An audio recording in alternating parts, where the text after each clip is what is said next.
From time to time, we hear about these sightings, a bobcat prowling in our neck of the woods. And if you've been skeptical about that, here's proof. A young bobcat was actually found by a Game and Parks officer in Gretna. As Dana Dykstra shows us new tonight, the young cat faced a life-changing moment, a trip back to the wild. It's a day that will remind these people the importance of what they do. A little bit nervous. Orphans, by their very nature, don't have a home. This guy's been that way since he was a baby. I've always loved animals. I've always loved the wild. I like to see things running free. Greg Eisenbarth and Laura Stasny with the Nebraska Wildlife Rehab have been taking care of the bobcat. After 6 months of rehab, he's now ready for freedom. Sometimes it feels a little anticlimactic because the animals aren't on our agenda of something that you would see on the Discovery Channel. They want to run and have this beautiful release. It's really, usually they slink away very quietly, or they dart, or they wait a while, and we have to sit to watch them be released.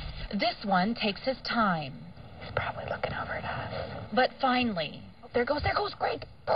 a bittersweet moment, because those who took care of him couldn't get attached to him. He doesn't even have a name. You can't.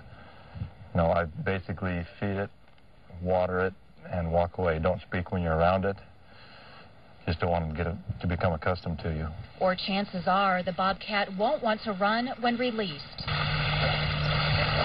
Because he's free doesn't mean he's completely on his own. Food and water is provided, just temporarily though. The beauty of everything that we work for is the day that they leave that cage and they're free again. Even though they say emotions were left behind, it can be hard to walk away from this moment, knowing they gave an orphan his life back.